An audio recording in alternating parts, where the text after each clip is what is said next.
The town called her spoiled cattle.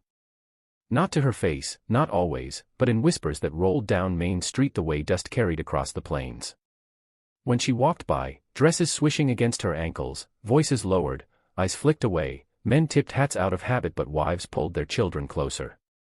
Her name was Clara May Hollis, and once she had been a rancher's bride, with a wedding ring catching the sun and a laugh quick as creek water. But the spring her husband died, trampled beneath a bull the neighbors claimed she should have stopped, Clara was left with a widow's black shawl, a half-broken ranch, and a shame she hadn't earned. The symbol of it clung to her still, a length of frayed rope, coiled like a serpent on the peg by her barn door. The very rope that had been cut too late the day her husband was gored. Folks said it was her rope, her knot, her fault. They said no decent woman leaves a man screaming in the dirt. They never spoke of how she had run to him, how her hands had bled trying to hack the rope free. All they remembered was that she failed. And so, the rope remained, not thrown, not burned, but hanging like a gallows noose in her own house. A mark the town wouldn't let her bury. Clara worked alone after that. Sun up to moonrise, mending fences, branding calves, selling eggs. Her dress hems tore, her hands calloused, her skin browned and freckled. And still, wagons passed her ranch without stopping. When she came into church, pews around her emptied as though grief might be contagious. It might have gone on that way forever, silence thick as rawhide, if not for the men who rode in one dusk, bleeding across his saddle. He was no stranger to scars, you could read them across his jawline, puckered like old fire. A cowboy with the look of a soldier long after war had ended. His horse stumbled to her gate, sides lathered, reins slick with sweat. Clara ran to catch the bridle. The men pitched sideways, landing hard in the dirt. She knelt, pressed her palms against his chest. He gasped, eyes fluttering open, eyes the color of storm iron. His voice rasped like gravel, "Ma'am, don't let me die out here." And when she tugged his torn shirt open to see the wound, she did not find what she expected, no bullet hole clean and neat, but a jagged scar, old and deep, like something torn out of him years ago. Something that made her breath hitch, made her fingers tremble against flesh that spoke of battles nobody in this valley had seen. It wasn't just a wound. It was a story carved into a man's body. And for the first time in 3 years, Clara felt her shame pause, like a dust storm stilled by sudden rain. Clara half-carried, half-dragged the men through the barn's shadow, past the peg where the frayed rope hung like a coiled accusation. His boot heels raked dust, spurs dull with dried mud chiming now and then like tired bells. The horse snorted once and set its head low, as if the job were done and the rest belonged to people. "Name?" she asked, breath thin, shoulder set to his ribs. "Don't need one if I'm dying," he muttered, but it was the kind of mutter a man uses when he doesn't know whether to live. "Name," she said again, "iron in it." He swallowed. "Jonah Pike." "Sit," she told him, lowering him onto the old pine settee by the stove. The wood complained. So did Jonah. She struck a match, coaxed the stove to life, filled a kettle. The evening wind pushed against the windows like a restless dog. Light pooled in a nickel circle on the table, thin as milk. The room smelled of mesquite smoke, horse, and the tin bite of blood. Clara washed her hands, quick and neat, the way she'd once tended calves born breech and colts with split hooves. "Shirt," she said, and when he didn't move, she cut it with her husband's old knife, the blade still honed down the center like a river stone. She spread the cloth aside. No bullet. No fresh hole. Just a seam of old ruin scissoring his side from the lower ribs to the breastbone, as if someone had tried to open him and change his story and had failed. "What did this?" she asked, forcing her voice to stay plain. "Cannon shell." "Sabine Pass, autumn," he said. "Went under me and sang. I was Navy once, then nothin'. His mouth made a line. "War's done. Some men keep wearing it. Some women get dressed in it without asking." She didn't look at the rope when she said it. He was quiet at that, watching the way she set water to boil, how she tore strips from an old sheet, how she dipped and wrung and pressed. Her hands were farm-true, calloused but careful, the right sort of strong. When the heat met his skin, he hissed and raised an elbow. She steadied him with a palm. "You hold your breath, you'll pass out," she said. "Breathe with me." It surprised her, the softness she offered him, like warm cloth laid over a skittish foal. They breathed. The kettle clicked tiredly. Wind combed the house. Why stop here? She asked after a while. Horse chose it, Jonah said, and tried on a grin that didn't fit. Heard tell there's a widow with temper. My horse likes women with temper. Your horse has sense. She set the steaming rag aside. Lie back. He did as told, eyes on the ceiling where smoke stains mapped the history of bad winters. You live alone. Town lives with me, she said, a dry quip that wasn't a joke. They camp out in my mouth when I go down Maine. They ride my name like it's a broke mule. What for? For the rope, she said. The words yanked out of her, same way the last of her pride was always yanked when she stepped into the feed store. They say I tied a knot wrong. They say a good wife don't freeze. They say I let him die. Jonah turned his head. Did you? Clara lifted her eyes and, for a heartbeat, showed him the storm that lived there. No, she said, simple as sunup. But my no can't pull a man out of the ground. Jonah studied her, something patient about him, something that had watched long winters and liked to count fence posts to keep from going mean. Town's wrong, he said, and it wasn't gallant, wasn't tender. It sounded like a man reading a brand on a yearling and calling it true. Town's lazy. Easier to shovel guilt onto one back than into the grave where it belongs. Clara didn't answer. She wrung the cloth again and started to wrap his side, slow and sure. He flinched once, then set his jaw and let her finish. Bandage'll hold, she said. You'll sleep in the chair. I don't take strangers into bedrooms. Fair, Jonah said, voice sanded down. I'm not much trouble. I lie quiet. Don't snore unless I dream of the sea. The sea. She arched a brow. He tapped his scar. It remembers me. I try not to return the favor. The kettle gave up its last sigh. Clara poured off hot water into a chipped bowl and washed the blood from her arms. When she rolled back her sleeves, the lamplight found old rope burn scars on the inside of her left forearm, pale chevrons the color of autumn straw. Jonah saw, and the air between them changed temperature by 1/2 degree. He didn't stare. He didn't reach. His eyes did the work a hand might do, slow, respectful, the look of a man measuring a river crossing in the dark. You keep the rope? He asked, voice level. Clara's jaw worked. By the door. Why? So I don't forget, she said. Forgetting is how a person lets herself soften in the wrong places. I will not be soft there again. Jonah nodded once, as if she'd told him which canyon took cattle best after a flash flood. You're allowed to move the memory without dropping it, he said. Old captain told me that. Ship's still the ship even if you shift the ballast. She almost smiled. Almost. You and your sea. Me and my sea. He let out a breath that wanted to be a laugh and couldn't afford it. A few minutes later she brought bread and cold beans, a mason jar of pickled okra, and a cup of chicory coffee dark enough to remember last year's grief. He ate polite, grateful without ceremony.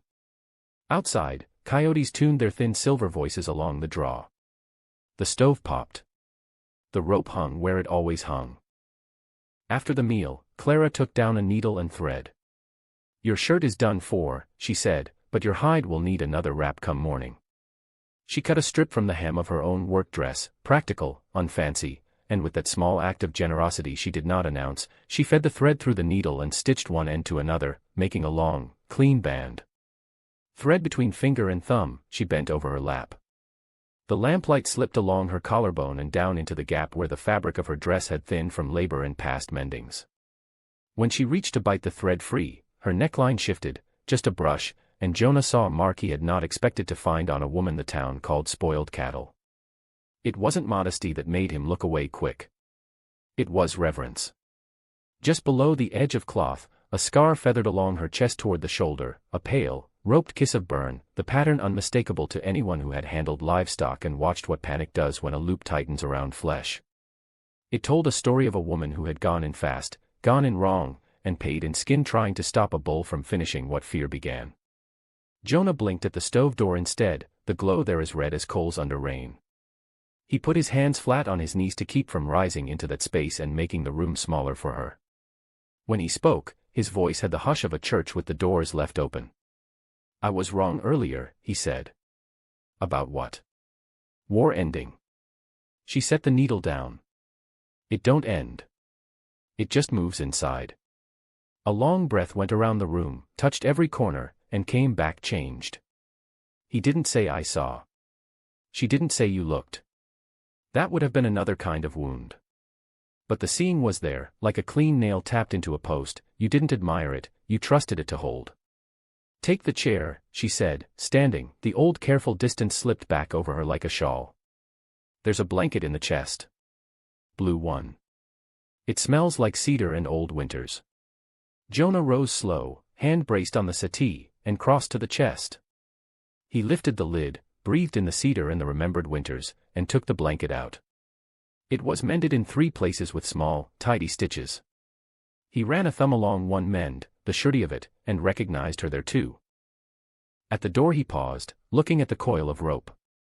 The end of it was frayed, not by time but by a blade that had cut hard and late.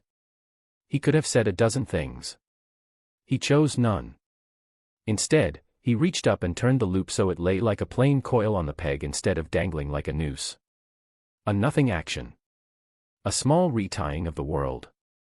Clara saw him do it. She did not thank him. Her mouth opened, then closed, and what she gave him was rarer than thanks. She let it stay that way. The wind climbed the roof and slid down the other side. Jonah settled into the chair with the blue blanket and, true to his promise, lay quiet. Clara blew out the lamp. In the new dark, the stove kept its red whisper, and so did the 2 people in the room, and maybe that was the first mercy, that the house remembered warmth even when the town did not. Before sleep took him, Jonah said into the dark, not asking, not fishing, "You'll need help with the north fence." There was a pause filled with the sounds of a woman measuring a map she had drawn alone for 3 years. "Yes," Clara said. "If you can stand." "By noon," he said. "We'll see," she answered, and it wasn't a challenge, just a truth 2 ways. The coyotes faded. The moon lifted itself over the corral rails like an old man swinging into a saddle. And in a house where shame had hung like weather, something else moved in, quiet as a prayer mended from torn words. Morning broke thin and pale, the kind of light that doesn't promise much, just enough to show the dust in the air and the frost on the troughs. Clara came out with her hat low, gloves pulled, dress hem patched with the piece she'd cut the night before. Jonah followed, stiff but standing, the blue blanket folded square under his arm like he meant to return a kindness in full shape.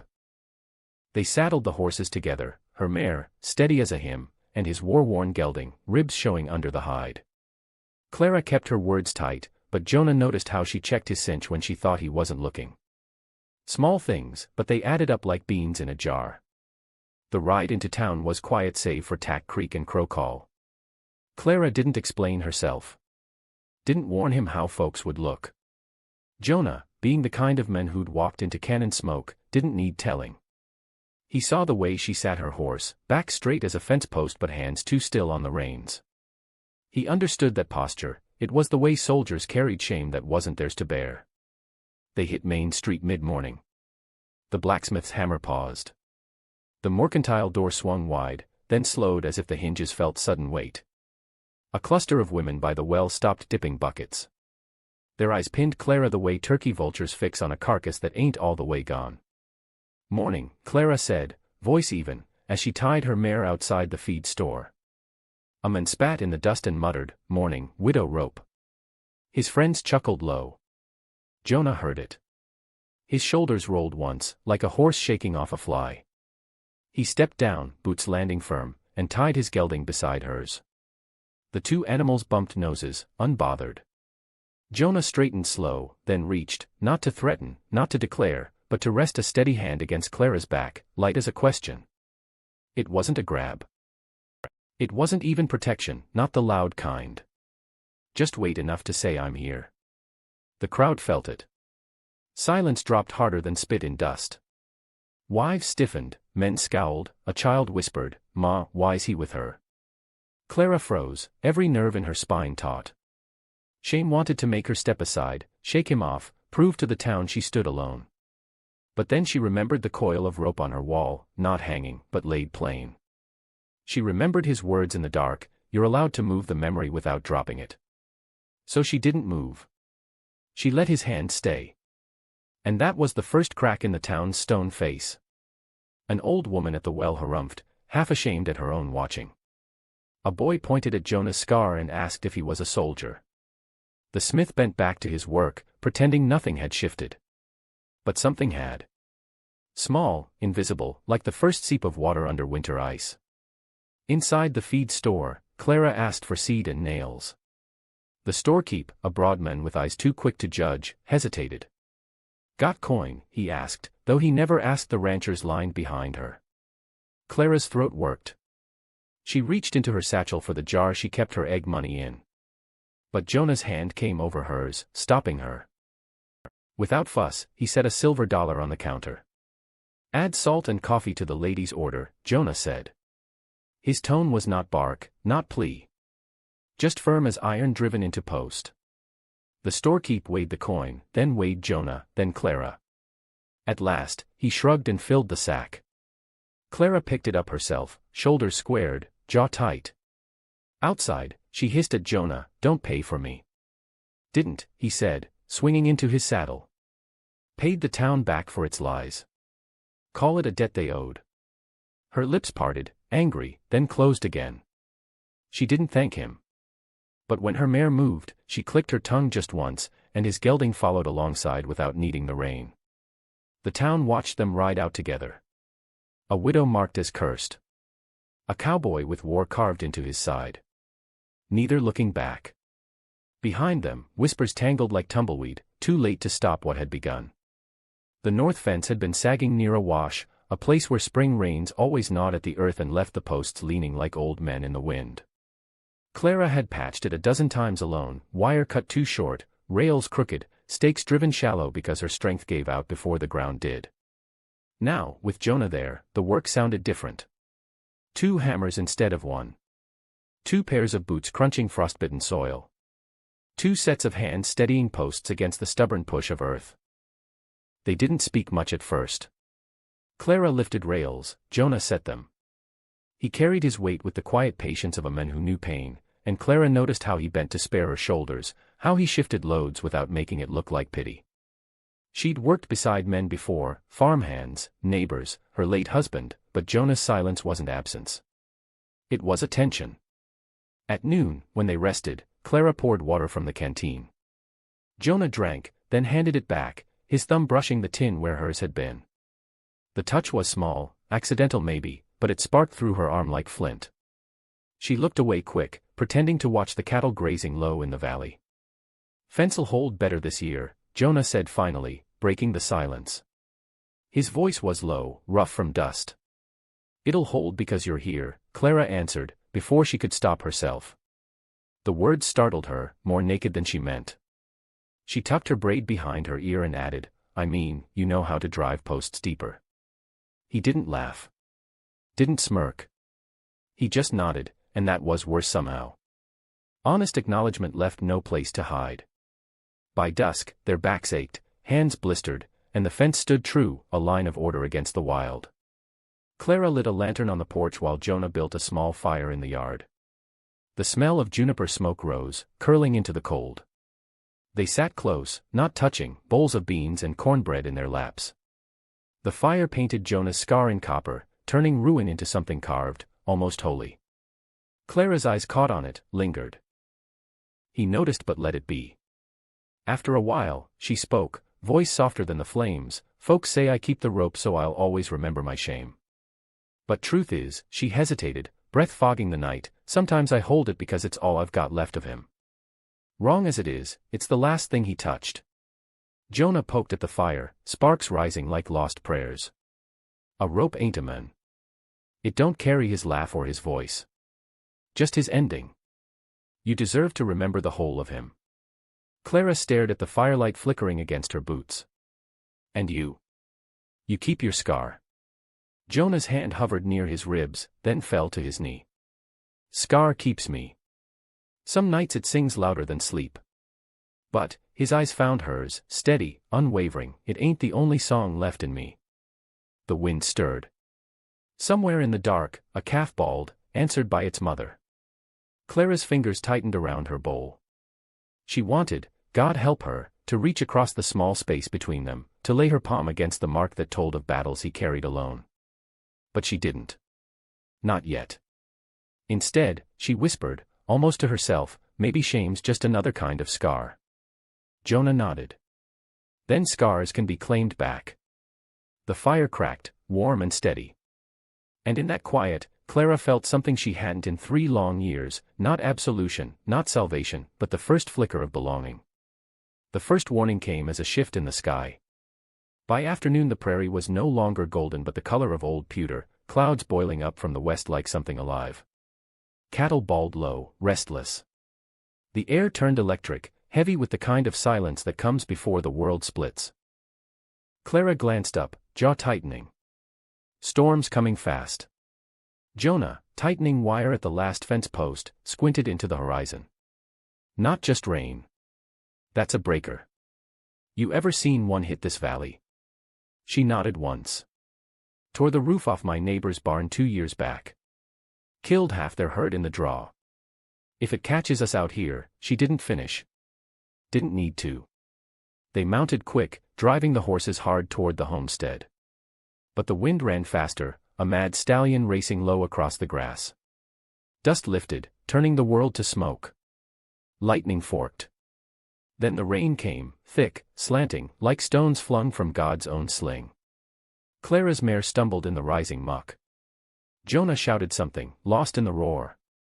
She leaned forward, urging the animal on, but the beast balked at a wash turned to torrent. Clara's heart kicked. Her vision swam with memory, the frayed rope, the scream of her husband going down. Panic clawed her chest. Then Jonah was beside her, his gelding muscled against the mare, his hand closing on her arm. Not yanking, not forcing, steadying. Breathe, Clara. With me. Her throat tightened. Rain lashed. The wash swelled, black with silt. Jonah dismounted first, boots sinking. He led his horse across, water rising to his thighs, lightning stitching the sky. He turned, hand out. Give her over, he bellowed. Clara shook her head, teeth grit. She's mine.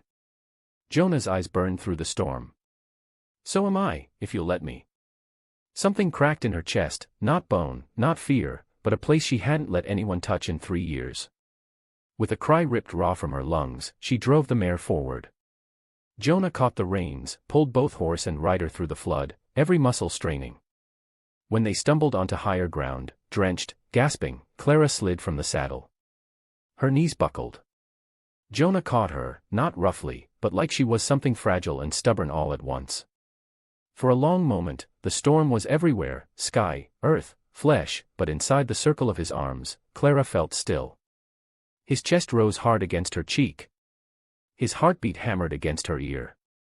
Her fingers curled into his shirt, trembling. You're safe, he said, voice raw, almost unbelieving. I've got you. And for the first time since the rope, since the shame, since the grave, Clara let herself be held. The storm raged on. But inside that embrace, there was a different kind of thunder. Not of destruction, but of survival. By the time they made it back to the homestead, both were soaked clean through. Water streamed from their hats, boots heavy with mud, every step a squelch.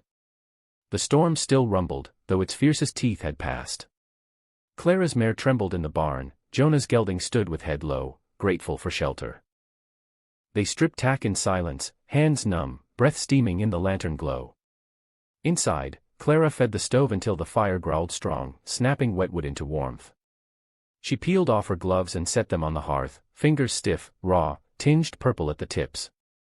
Jonah saw the shake in her hands though she tried to hide it. Sit, he said. Not commanding. Not soft. Just steady. She hesitated, 3 years of habit saying I stand, I endure. But she sank onto the rug before the fire, skirts clinging to her legs. He knelt beside her, pulling off his coat, laying it near the stove to dry. Steam lifted like ghosts leaving the fabric. For a long while, neither spoke. The only sound was the storm's retreat and the crackle of flames. Clara leaned closer to the fire, hair loosed from its braid, strands curling wild against her cheeks. She felt Jonah's gaze, heavy but not prying. The kind of look that wasn't about shame or want, but about seeing. "You nearly lost me out there," she whispered, voice brittle as frost. Jonah shook his head. "No, Clara. I nearly lost myself if I hadn't gone back for you. There's a difference." Her throat tightened. She pressed her palms to the warmth until they burned. "You don't know what it is to hold a life in your hands and feel it slip anyway." Jonah turned then, slow, deliberate. His scar caught the light, a pale seam against fire's glow. He lifted her hand, wet and trembling, and pressed it flat against that scar. "Yes, I do." Her breath caught. Her palm felt the rise of ruined flesh, the hammer of his heart beneath it. For a moment, she wanted to pull away. But her fingers stayed, spread against him like roots against rock. The fire popped. Shadows shifted. And in that silence, something passed between them, not a kiss, not yet, but something deeper, a promise carved without words. When Clara finally spoke, her voice was quieter than the storm's fading rumble. "If scars can be claimed back, maybe shame can too." Jonah's thumb brushed the edge of her hand, gentle as a prayer. "Then we'll do it together." They sat there long after their clothes had dried, fire painting them in copper light. Outside, the prairie was washed clean. Inside, two people who'd carried storms within them felt, for the first time in years, just a flicker of peace. The storm left the land scoured clean, but towns carry storms longer than clouds do. Clara knew at the moment she set foot on Maine again. Whispers rustled sharper, faces harder. Folks had seen Jonah ride with her, seen his hand rest light against her back. That alone was enough to stir the pot of gossip into something mean. It came to a boil one Saturday, when she brought eggs and milk to sell. The square was full, wagons, horses, chatter. Jonah walked beside her, scar catching the sun like a brand he never asked for. The murmur started small, Widow Ropes got herself a drifter. Then louder, a man don't stay by shame unless he's got shame too. And then the worst of it, spat out by a rancher with whiskey on his breath, "You gonna let her rope you, Pike?"